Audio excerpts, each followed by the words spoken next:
So, my first ever podcast, and I decided to involve Mr. Ryan Hardy with it as well. I've bookmarked all the sections of the podcast down below if you want to go and check them out individually. And yeah, without further ado, enjoy. You need the clap to sync it all up. Yeah. What? That's what. Well, I suppose that's why we've got one of these, isn't it? Really? Yeah. Take one. Well, hey, nice. Okay, so welcome to, I guess, the long-awaited podcast. I haven't even got a name for it yet, to be fair, but I am with the man that needs no introduction. So we're just gonna go right ahead with it. No, I'm just joking with you. So yeah, subject. Introduce yourself. I'm Ryan Hardy, for those people who do not know. Some people might know me as Extreme Speed. Yeah. Back in the days. But yeah, I steered away from gaming, and I'm doing the whole sort of music in real life car stuff. In real life vlogs as well, and I've done it's been a wild ride this year so far. It has. I mean, the significance I decided to have you on as my first guest, I guess, well, that's if this takes off, I guess, but was because obviously you were one of the main people that got me into sort of YouTube and that, so obviously gratitude to you, and I thought, who'd be a better guest to start it off anyway? No, appreciate it, mate. But yeah, I think maybe we'll just start off anyway, because we're looking into the sides of just really what might not be talked about as much, because obviously you've done a few things in terms of like your YouTube, your cars, your radio stuff that you've just been on recently. And so we may as well just start it off at the beginning. YouTube, I mean, why did you start it? I started it mainly just because I just wanted something to try out. Like, I was looking for new hobbies and that kind of stuff. Yeah. I was friends with people that I really shouldn't have been friends with, but they introduced me into it, and they were doing I think it was like Black Ops Zombies. They were filming like all the gameplay. Yeah, and definitely. They managed to get up to like round 25, 26 on their own on like the hardest maps, and like I'm like, I kind of want to do my own sort of style to it, so I started off, and yeah, that really did not work out well. In what way then? How come it didn't work out as well as like you thought it would have? I mean, 11-year-old me thought it'd be funny to be really. Well, me having my very first videos on YouTube, it really didn't take off well personally, just because of like how shy I was, how much I didn't know about how to present or anything like that. So I'd be like, I think the very first thing I was like, it was like, hello YouTube. I think what I want to do first of all is kind of just explain what we're going to really be doing on the channel. And there was like a load of there was like a load of pauses, there was a load of distractions. So confidence was an issue at the time, then, wasn't it really? Which I would say that doesn't sort of like describe you now. You're quite confident, I'll say, at least on like a microphone or a camera, because you speak a lot about people that want to do things like YouTube, want to do things like artistry, and that's sort of one of the main things, isn't it, to overcome first confidence, you'd say so anyway. Well, yeah, I think the main thing to go with this, like, I'm completely unprepared, so I wouldn't know what you would ask me specifically, so it might get me some time to think and that kind of stuff. Yeah. But I would say the videos that I'm doing now, like, I would plan them out, but like what I want to say, not like completely scripted, but like have ideas down. So I would jot a few things, like a few topics, something like that, like a Q&A or reading comments, completely unscripted, but I would pick out comments I would want to react to and that kind of stuff. I've got you. Okay. And that's kind of how the way things work. With music, it's self-explanatory. Yeah. You just kind of take your time, work it up, and all that kind of stuff. And I've come a long way from there. Yeah, definitely. I mean, obviously you said that right at the start, introducing yourself, you used to be known as Extreme Speed. You can't obviously forget about things like that, because some of those videos even when I featured on them, were quite fun. And what made you decide to move away from the gaming side? Like, what was that decision? Like, how did it come about? Why did you sort of like do this sort of thing to move from it? A load of people will go to me and say, your videos are doing really better in real life just because you are you as a person. And music as well, that kind of shows who you are, what you're passionate about, etc.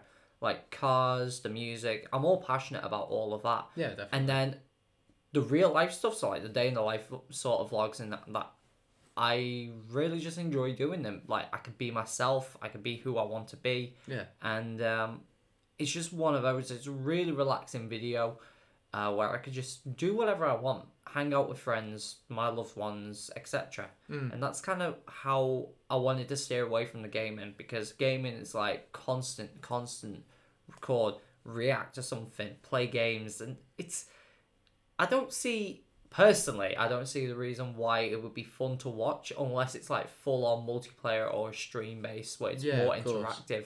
But like the normal Let's Plays, unless it's like how-to guides and that kind of stuff to kind of help somebody out, or like somebody like you know, like all the online sort of things or the builds, anything like that. It's so in a way, in terms of like with the gameplay, then obviously you're saying about reactions, it's just yourself with it.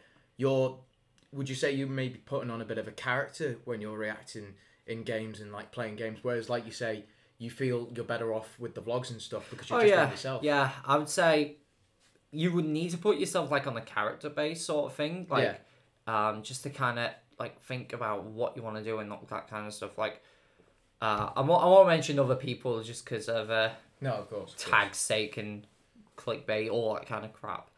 But you've got many different YouTubers out there who are personalities to like a sort of game. So like people would do Minecraft, people would do like horror games, all that kind of stuff, and that's something that I really didn't want to do.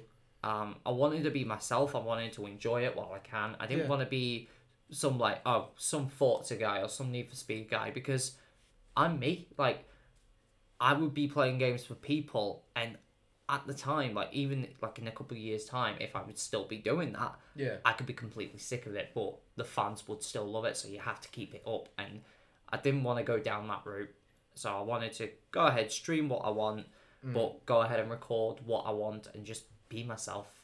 Okay, yeah. I mean, obviously it's like in terms of, I know from experience myself and playing FIFA and things like that, you have to sort of have a certain type of character to be able to just even do it on your own. Because I always think that videos, when you, especially yourself, doing it with different people, you're a bit more into it. You're a bit more enjoying yourself. Well, yeah, I've always loved editing those videos because you could just relive something. Yeah. And it's just a good laugh at the end of the day. Well, you can always pick something up that's different on a camera-wise if you're with other people, aren't you? Well, like, yeah, if definitely. they're pulling a stupid grin to the camera, pulling off a rude sign or something like that. But, yeah, we won't mention those. So, with the... Obviously, you just mentioned there in terms of, like, if the audience still likes it, then obviously you're going to keep going with it. Is there, in a certain respect, how you control your videos, what you put out, is that based more on audience reaction or what you want to put out as a general? It kind of depends what happens with a series. For example, back in those gaming days, like I would love playing like the old classic Need for Speed, so like Carbon, Most Wanted 2005, Underground 2, because they are my go-to favourite games, and I would always kind of relive them. And it's the same with GTA 5. Like me and like when I still had my gaming PC, I've given it to my brother now. But when I was still playing those kind of games, it's like I could do funny things with it. I could do funny online videos. I could do like the funny GTA roleplay videos on other people's videos, because they really did not work that well for me, frame wise and recording wise. And I needed a stronger PC, so I let them do it. I was featured, and it was just really good fun. Yeah, it's just all a good laugh, and that's why I would love to be doing like the multiplayer, like the streams, like the party games alongside with that. Yeah, I mean, it sort of allows creativity then when you think about it as well, if you're with other people. Whereas I've noticed as well, it's like if you're just playing by yourself, it sort of restricts what you can do on camera or with anything like that. Whereas like you do with your vlogs or even like multiplayer games, that's sort of the only reason I'd want to sort of go into sort of like gaming wise is if you're playing with other people. Well, yeah. Because I think it just adds to it more. Definitely. Okay, so we'll move on now in terms of with YouTube anyway.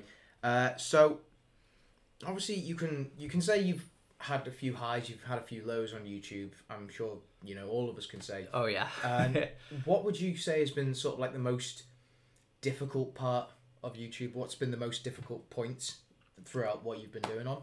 The difficult part for me, especially, will be to kind of like just keep it going. Yeah. And like with all the gaming side of things, going back to that, it's just keep it going, all that kind of stuff.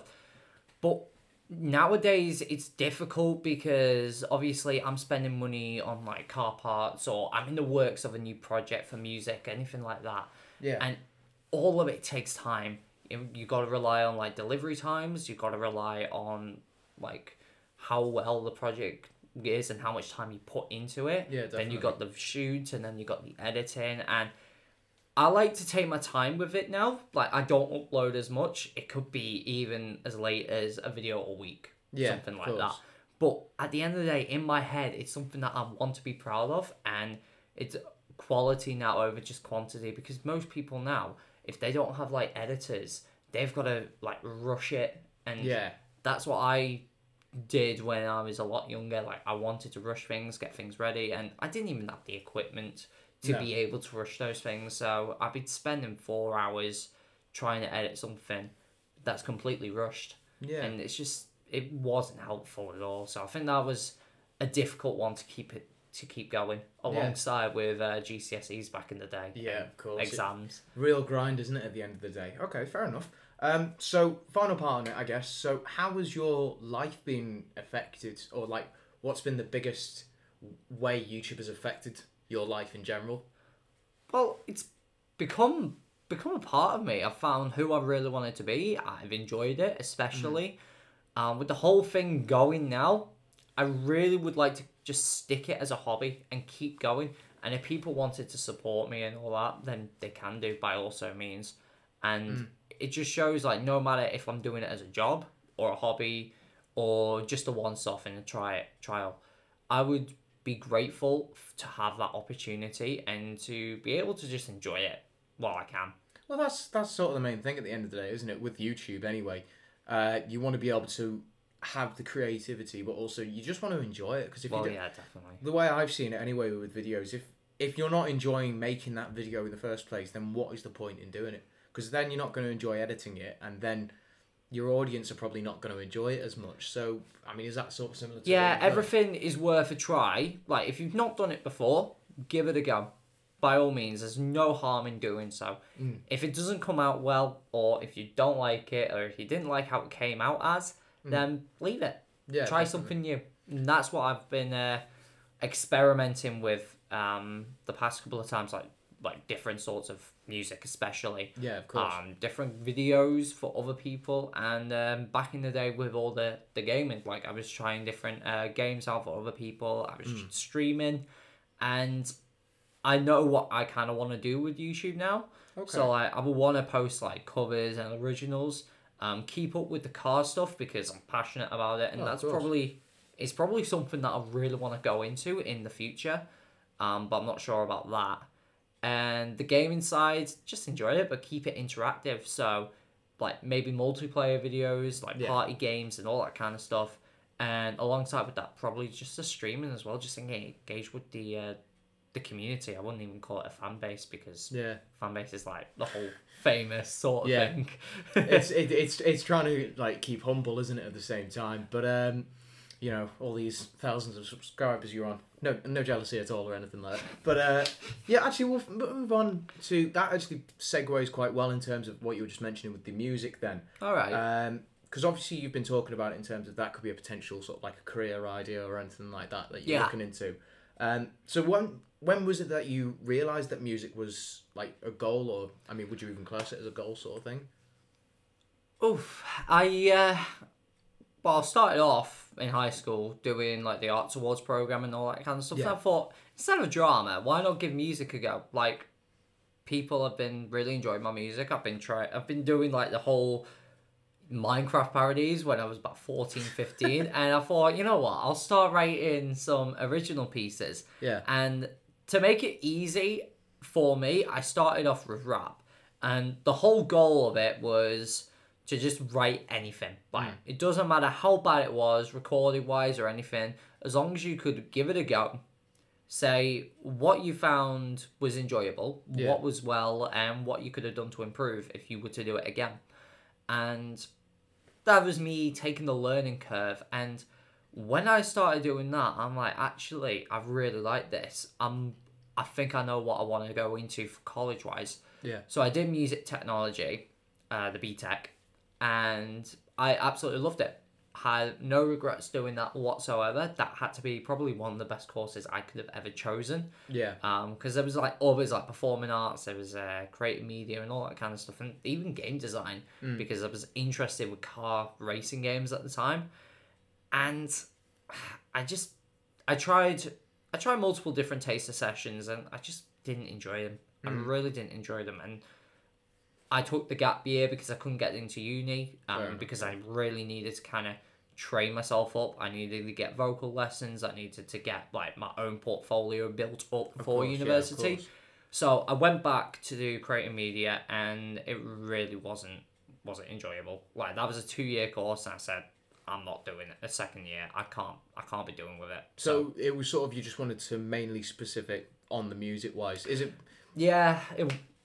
I mean, is it because of like how practical that it is? Because obviously we were talking off camera beforehand, the differences that people can have in terms of like learning wise. You've obviously got some that will instantly go with the writing side, you know, like that in terms of like English or music.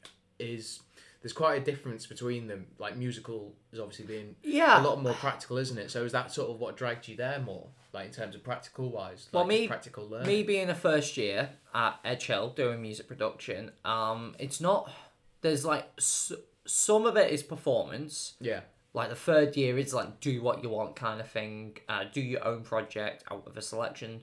Go into a study that you want to go into. So like, would it be in like production wise? Would it be live sound engineering? Would it be theoretical and songwriting? And it all comes down to what you're really into. So like the first year and the second year, it's kind of what is available in the music industry. So you've got like the business side of things, like record labels, releasing. That doesn't interest me, but it's a module that you kind of have to take. Yeah. But it's just like getting your eye out there. And there's others, such as like building your confidence up with musical theory, not theatre, music theory. There's ear, voice and song, which is confidence on the voice. Yeah. And there's others in the second year, so like electronic music design, playing live. I think the second year is more performance based, and the first year is to kind of get your head around things, where you want to go into, that sort of thing. But it's completely up to you on what happens in the future. I gave it a go, and it was something that I could keep going, keep up, and it's another grade at the end of the day. Well, it always makes good for a qualification, at least. Well, yeah. It shows you've got that commitment. What I thought was the difference between creative media and video and film. Creative media was like more for like do what you want to sort of thing, but within guidelines. So like, there was obviously going to be grey boundaries. So it's different parameters in that, because I've done creative media as well, but I think that was quite an enjoyable part for me anyway, in terms of like just being able to learn. But it's very open in terms of what you can go into, especially like for life and that in general, isn't it? Well, yeah, there was people doing like horror films. There was people doing like action trailers, everything like that. We did a horror trailer. But for us, what we had to do, obviously we started off learning like different, like how to record, how to edit, how it was taking place, like from industry to industry. So you had like BBC, ITV, YouTube, even like radio podcasts and all that kind of stuff, because that is part of media. And we gave everything a sort of an attempt. We did like a little podcast, and was it better than this one?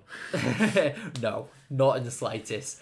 I could not stand it. Like, there was like everyone was saying, oh yeah, go all out, do what you want to do sort of thing, and everyone was going with like all the football, all that kind of thing, and I wanted to do something completely unique. And there was a project I was doing with Chris and Connor, and that was our like GTA Top Gear. So we thought we'd do like a little podcast on like a little taster of what we wanted to do. Like, we could be ourselves, we could present the show and do what we want to do. So it was like Top Gear, like in the news sort of thing. And I failed that twice. Oh, right, okay. Because of how... It wasn't because of how inappropriate it was, but because of how informal it was. Gotcha. And that kind of struck me, and I'm like, hang on. It's like, do what you want sort of thing. But within reason.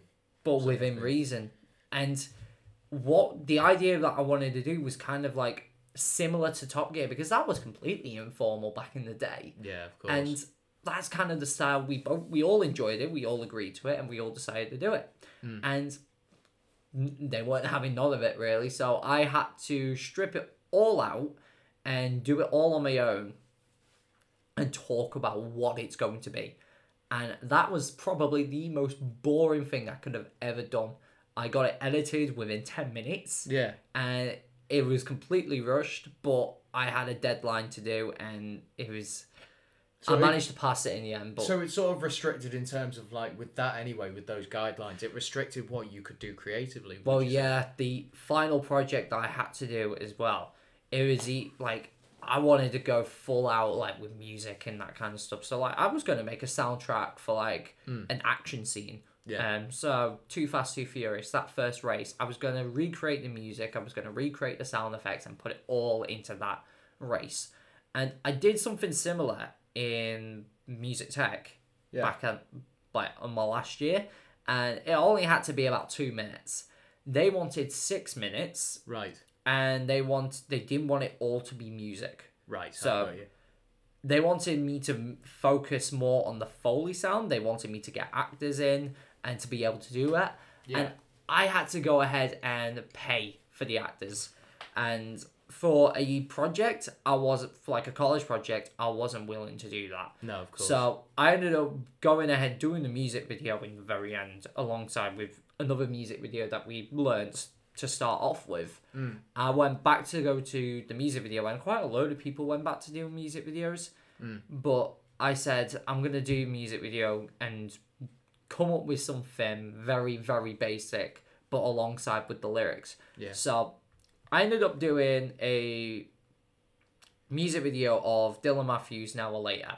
And in the lyrics, it's a story of meeting a girl in like 5 minutes, and then the music video was like going into the elevator, meeting up, having a normal conversation, saying like, "Oh, hi, I'm Ryan, nice to meet you," that kind of stuff. Yeah. And thank you for keeping the door open. Yeah. And as soon as the elevator's doors open, so it was transitioning into them closing and then into them opening. Yeah. And it was like clearing yourself up, like tidying yourself back up to normal standards. Yeah. And it just shows that they had sex. Or they've made out. Yeah, okay. But it was in the lyrics, do you want it now or later?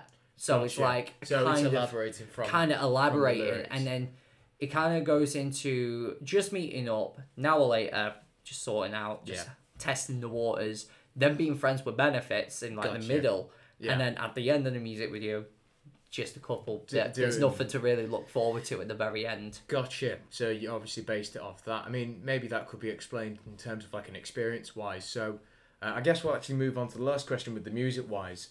What became your, like, what is your main inspiration when you're writing your music? Because, I mean, if you say, for example, use, obviously, two YouTubers that have just released their album, KSI and Randolph, they based a lot of their lyrics in terms of, like, life experiences. So in one of the bits, KSI talks about the fact that he got jumped by someone in America, and, like, this is, you know, he uses that, and just one lyric in the song, but he still makes it, you know, put it into that perspective of how it affects.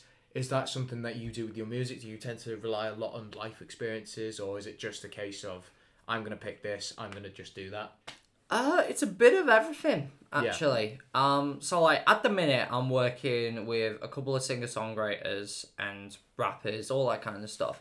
And I'm testing the waters with everything. So, like, I've been remastering a couple of songs. So, Only Up With Here and Here With Me with Chris FPS. Yeah. And there was Along for the Ride with Meredith Williams. And there's a few other songs like I kind of want to bring back, such as Only You. And there's one I'm also writing called Playing the Game and Thrown Into the Deep. Yeah. And most of those ones, all have like a certain topic. Yeah. Chris being Chris and have wrote the raps before I wrote the choruses for Here With Me and Only Up From Here. Yeah. Obviously, him being a rapper, it comes down to what he's interested in. And that's mainly girls and cars. Gotcha. And that's what he's normally done. Oh, fair enough. And we did Cruise for a bit of a laugh. We wanted to go for it, but it was something I wanted to put on my portfolio when I was applying for university. And they loved it. They actually really liked it. And they thought it was really catchy. It was something that could have potential. But we only did it for a laugh. It was something to get us going, to get collaborations going. And we started off with Cruise. And that was all about cars and that kind of stuff and girls. So obviously, like, an interest in... Maybe for both of you, I don't know. But, yeah. It's sort of used an interest then. He came up with probably one of the best lines possible. Oh, right. Not for, like, musical, but, like, comedic purposes. Because he is quite funny. He does love that. And then you've got Only Up From Here, which is more of, like... Does have a bit of a story. Again, he comes up with the funniest lyrics possible at the end. But it was a little bit deeper than Cruise with how it was. So it was about cars, and it was also about, like, two-faced girls and breaking up and cheating and all that kind of stuff. And then Here With Me was super, super serious. I don't know why he came up with it. Well, I came up with the idea of all this, and I gave him, like, the instrumentation, and he says, this is actually a really hard beat.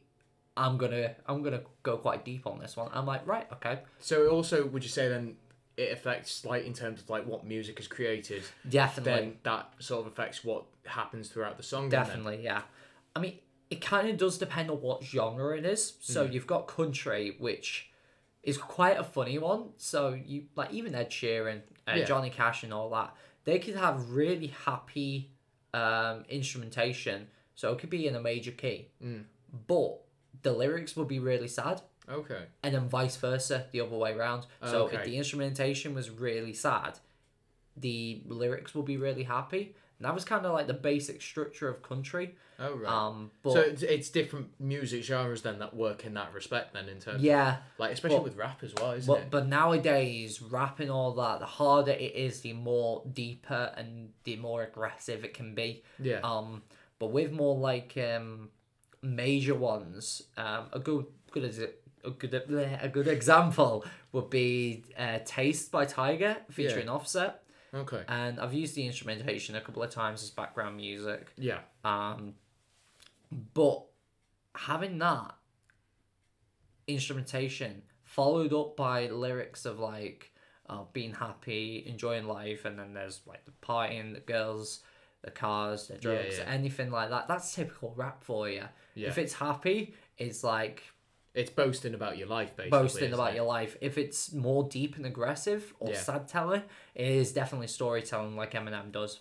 Yeah, fair enough. I mean, obviously, you know, you've done a few different, in terms of, like, music styles-wise, especially, I'll obviously make this as sort of, like, the last point of it, but that Along for the Ride that you did with... Meredith, And I thought that was a brilliant song. I think that, personally, I would say that's your best song in terms of... I agree. How you bring across a message in terms of... especially with what it is nowadays with mental health and that. Yeah, agreed. I think mental health is a huge impact, and having a song out there, not about, like, drugs, not about girls or anything like that. Yeah. Because most of, like, the really hardcore rap is all about, like, really aggressive, and it's like, again, how KSI got jumped by some American. I personally not heard the thing yet. Okay, no, just carry on. I've not heard the thing yet, but I'm going to soon. I've just not had the time. No, fair enough. But when it comes into, like, all the songwriting, again, it's about how you want to send the message across to the viewers. You want to make sure it's catchy, but sometimes you can even reflect on life, which puts them in your own shoes. And that's kind of how you want to go across that. And Queen, all these rock artists and rock bands, they do a brilliant job at that. Yeah, they tend to use the life experiences in that in terms of their songs voice, Yeah. especially. I mean, if you've seen it, the Bohemian Rhapsody film is an incredible film about It is how incredible. they show obviously the side with Freddie Mercury, but we won't go into too much detail. But you show obviously, like you say, it matters with in terms of like what you say with the songs, just bringing across that. Yeah, message, really. the general thing and the general rule for today's music now, if you're gonna go with more rock, it's more storytelling. But if you Right. want to go with more pop and rap and all that kind of stuff, it's well, rap can be a bit of both, Yeah. depending on what style you want to go for. And pop is more majority of a certain topic. Yeah, definitely. That's the way to really go for, really. Well, fair enough. I mean, obviously, like we'll go on to the next bit now, which I guess was the with the music side was radio. You got a pretty cool opportunity going on Mighty FM, wasn't it? Yeah, Mighty Radio, 107.9 FM, I think it was. Well, I mean, obviously you've got to go on that. What is it? About twice, 3 times now that you've managed to get on. That was the first time that it has been broadcasted locally on the FM. Okay. But it was an online station back in the day. Yeah. And that was about 3 other times that I went on. So that was my 4th time actually being on the show. But that was the first time it's been properly aired. Oh, fair enough. So, good. How did that sort of like the opportunity come about then? Was it just a case of, I think it's Martin, did he contact you or what happened with it really? Well, when I started off, I was doing a little performing arts sort of thing, musical, back at KGV. And my mum wanted to keep up with that because she obviously thought that I was enjoying it. And I thought, you know what, this could be an opportunity to meet new people. So I'll keep going with it. And I've stopped doing that now just because I've had enough. I really did not enjoy it. It wasn't for me.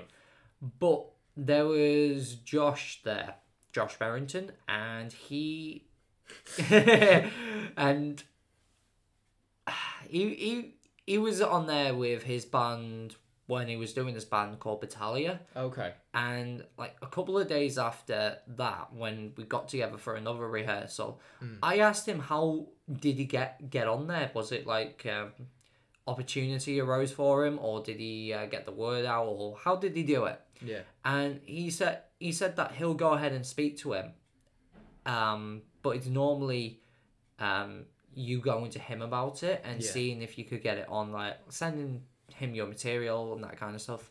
And mutual friends, you do have a kind of advantage into that. Yeah. So like, I had a load of friends who already went on there and had already had their own bands, and that was a good opportunity for me to get my own music across.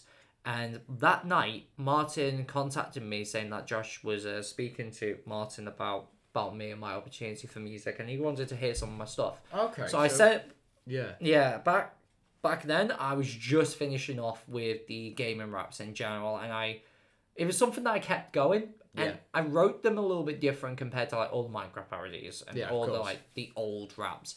Like it was spoken and it was written more generic. So it didn't sound like it was a game, but it was more of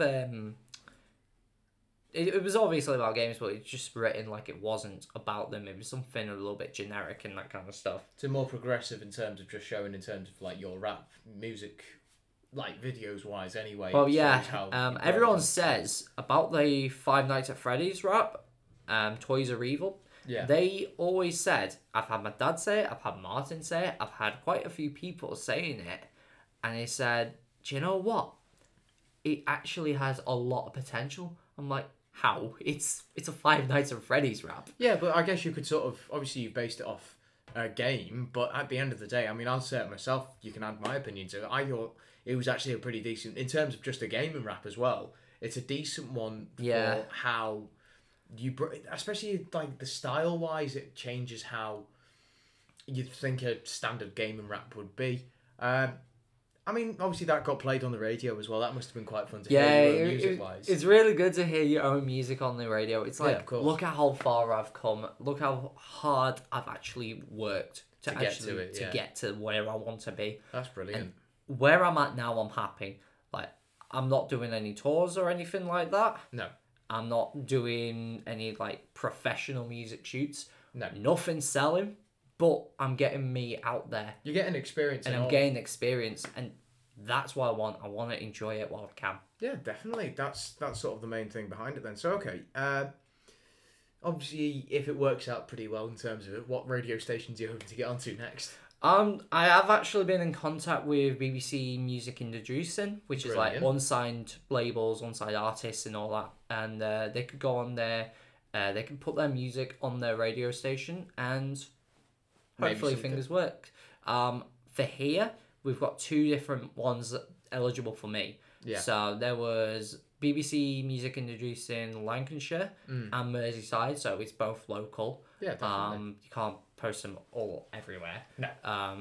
In case they want you for an interview. So it was Lancashire and Merseyside. Just have an awkward one going all the way to Essex or something. And you got to think about like your audience as well. So there was 2 different types. So Merseyside is more like the older generation. They wouldn't listen to it. Yeah. And then so that's more for like older music. So that's like classical, anything like that. Yeah, of course. And then Lancashire is more of our generation. So like pop.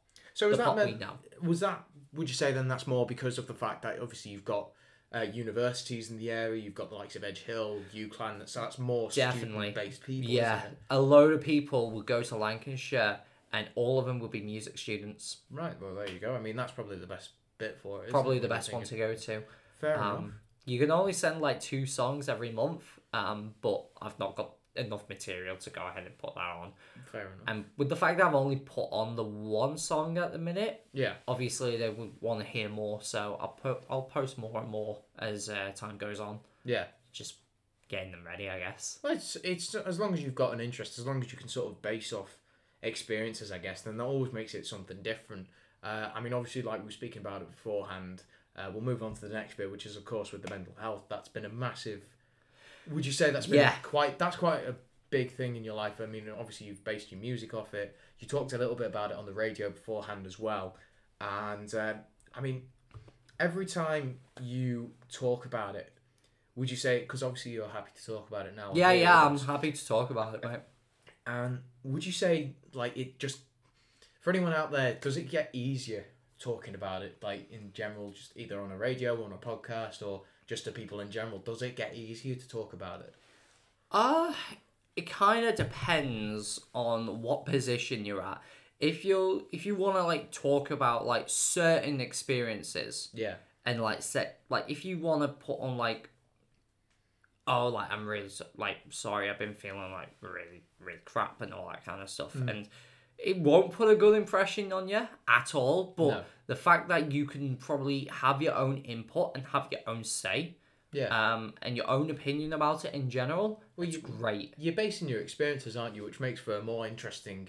I wouldn't even just say interesting, but it allows people to elaborate or, empathise with you as well, doesn't it? Because that's what I sort of when I did my whole I did a 12-minute video about talking about my health issues and that. And that, for me anyway, as an experience, was quite nice to be able to speak or just at least release it off your shoulders when you do. Definitely. And it was nice to see as well comments that of support. And it's never really about, obviously, you want to garner attention or anything like that. That's something that needs to be said, because I think there's also a stigma of that.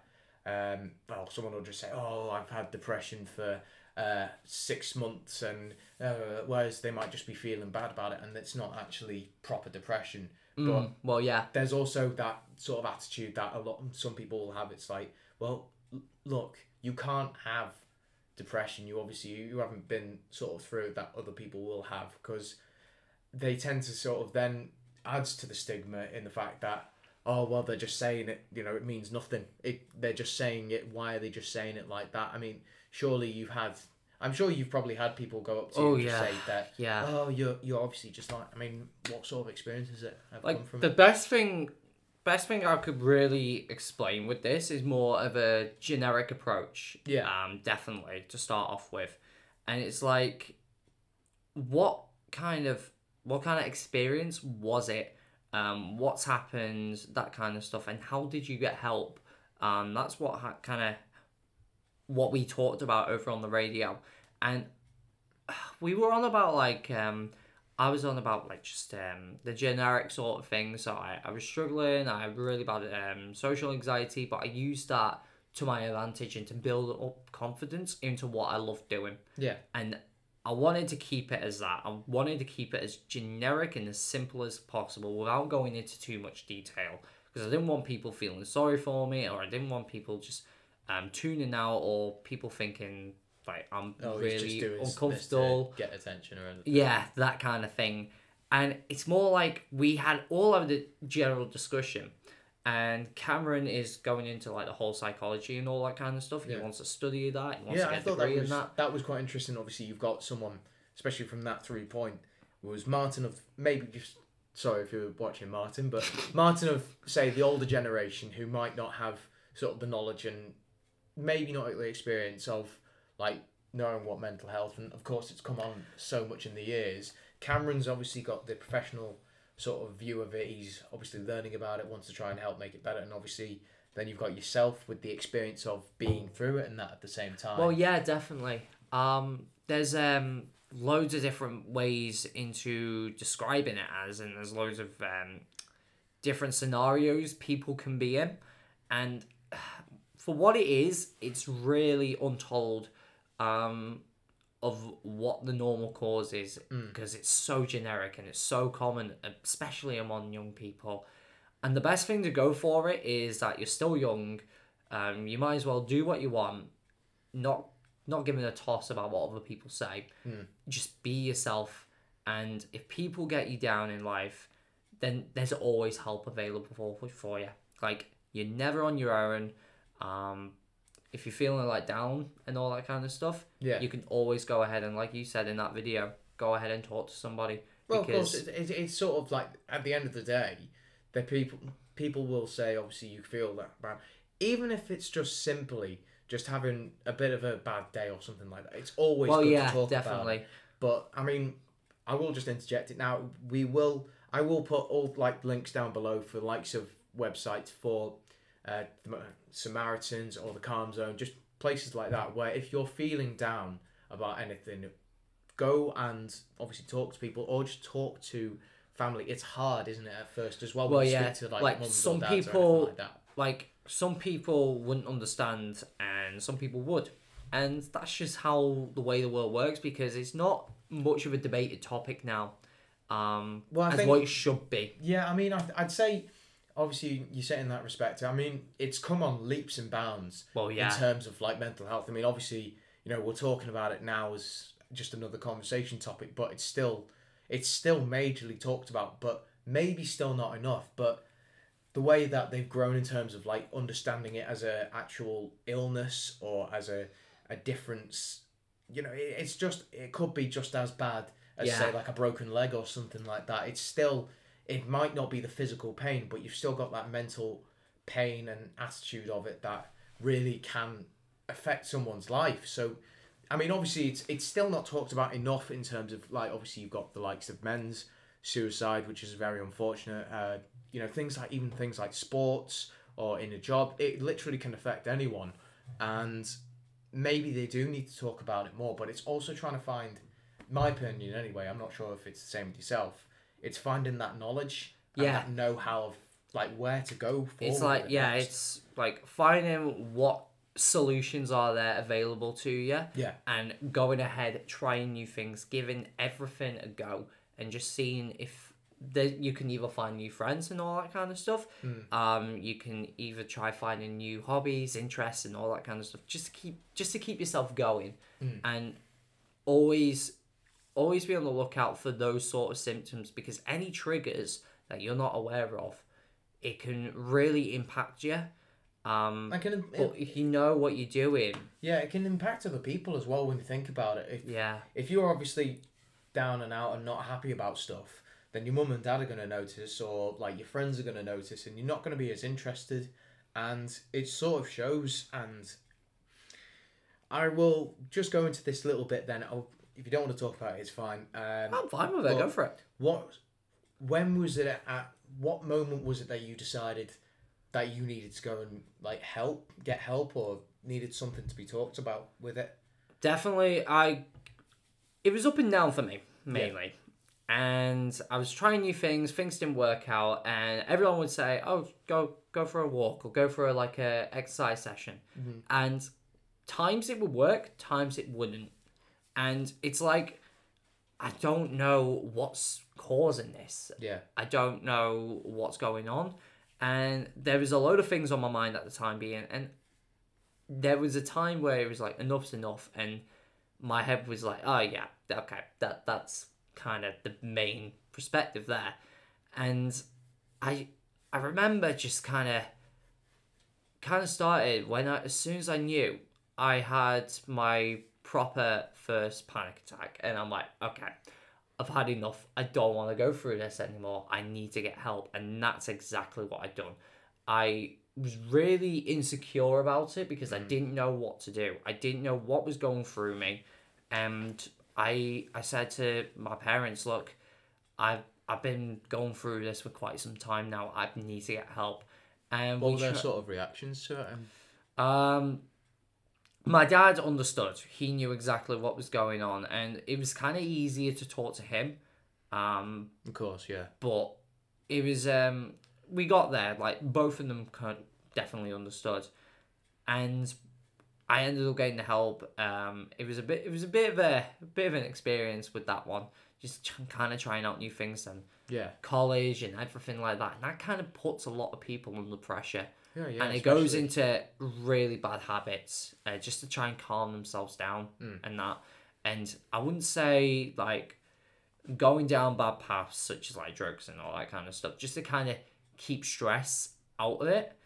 I wouldn't say it's the way to go to, because you're just not finding out what's happened and what the trigger was. And if you can avoid those sort of triggers or that specific trigger, and you can establish and analyze it and know where you're coming from, that's the way to go to. Yeah. And if you understand that, you probably will be fine. Yeah. I guess obviously though you can say that that's really good in terms of like how you can avoid stuff, but there's always those problems which, for example, I mean in this day and age anyway, you've got the likes of say social media. You can just switch it off easy. If you've got problems with say family, you can always talk to them afterwards, get something, find out what the issue was. However, there is some things I would say personally that are unavoidable is the likes of say GCSEs or exams, and I think really as long as you can talk about it, it's still okay, even if it's unavoidable stuff. Even say if it's causing you stress and aggress,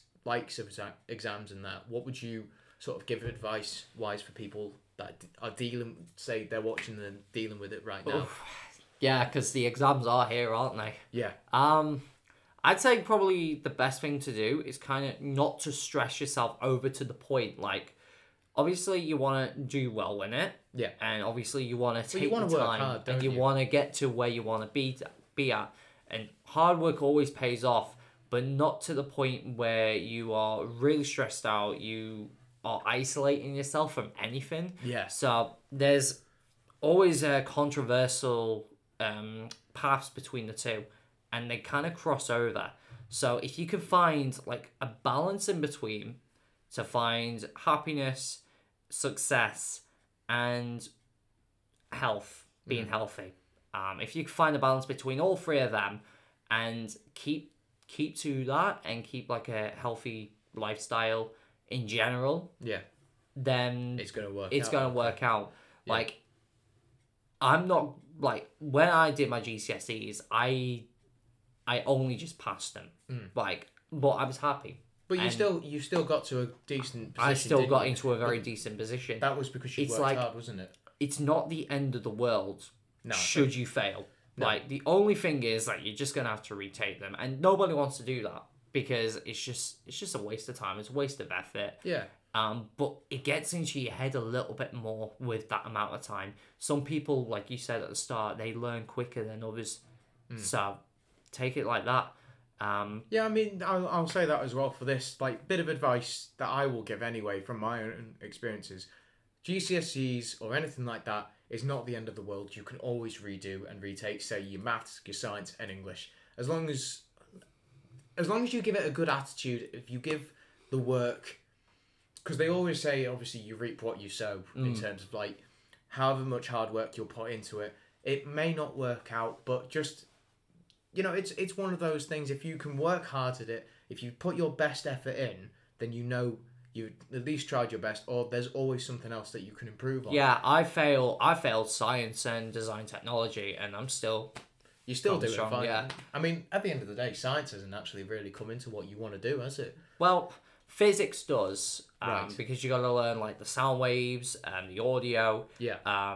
The biology comes into it a tad bit, because you got to learn about the human ear and human ear health and how that develops sound and how it creates that kind of creates a sound that we're aware of. So you've got like normal sound waves, like me speaking right now. You've got different sound waves and your ear picks it up, and then it goes into like all these like different frequencies, goes into brain, and it's like, oh, it's a voice.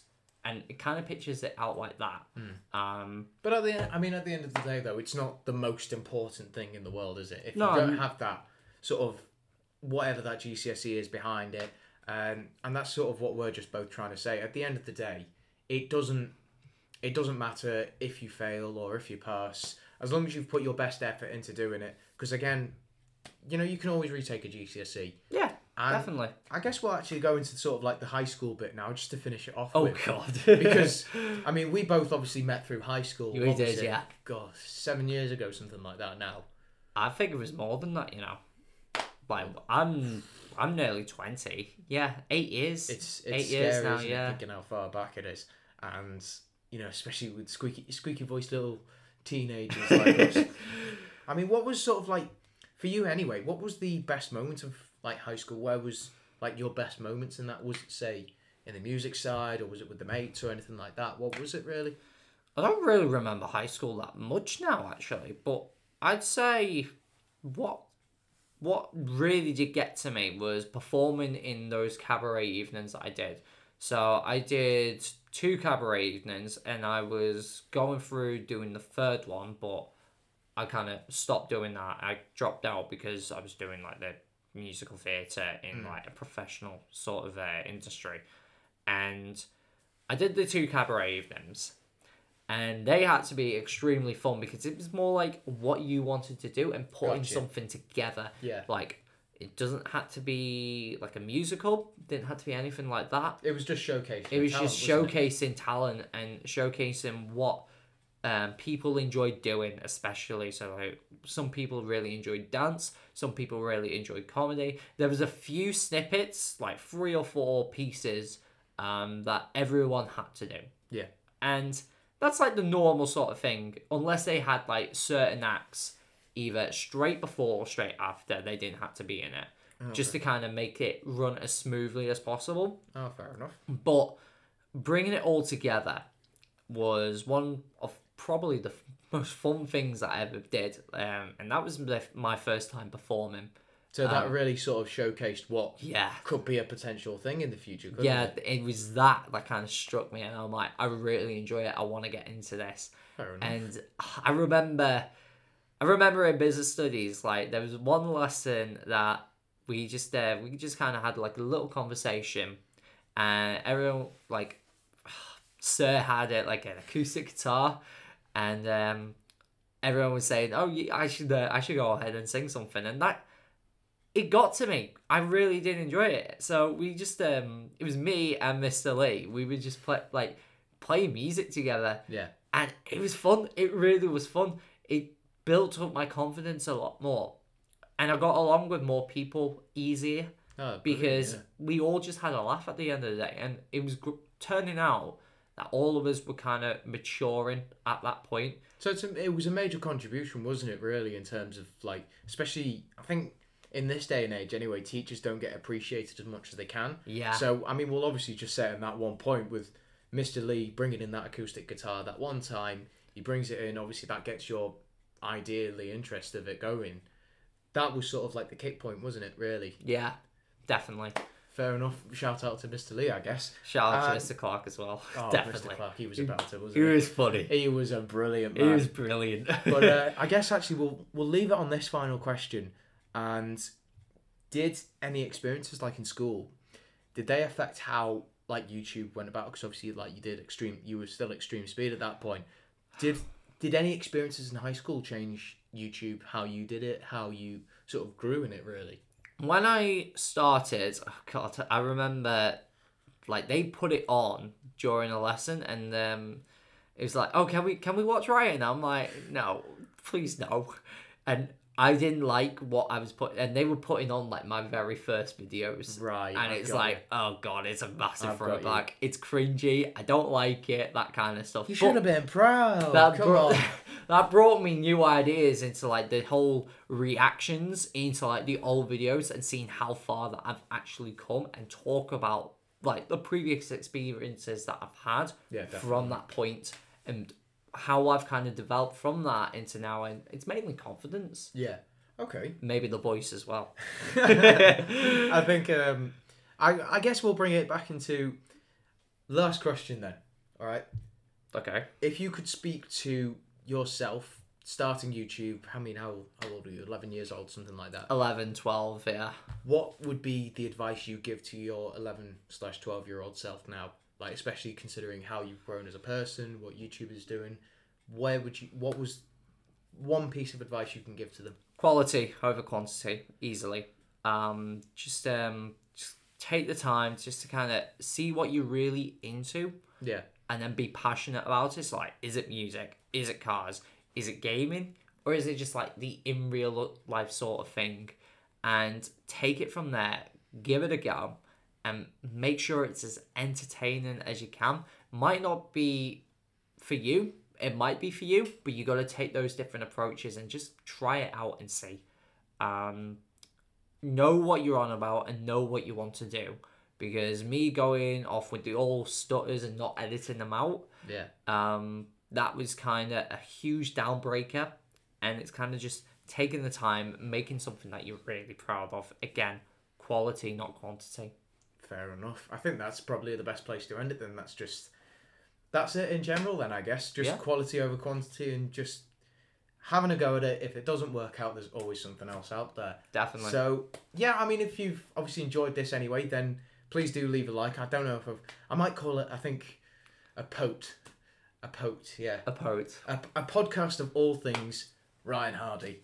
Now, I think obviously we've just got to do a quick shout out, because there was a comment on it not so long ago, which was do a podcast with Ryan Hardy. So, I saw that, yeah. Alex Purdy, shout out to you, mate. Obviously, it was already done at the time. There was already planning going in, but yeah, I think going forward in the future, I've really enjoyed doing this. I might look at getting someone else on. If you can think of anyone else in terms of guest-wise that you'd like to see on the show, if we can call it a show, I guess.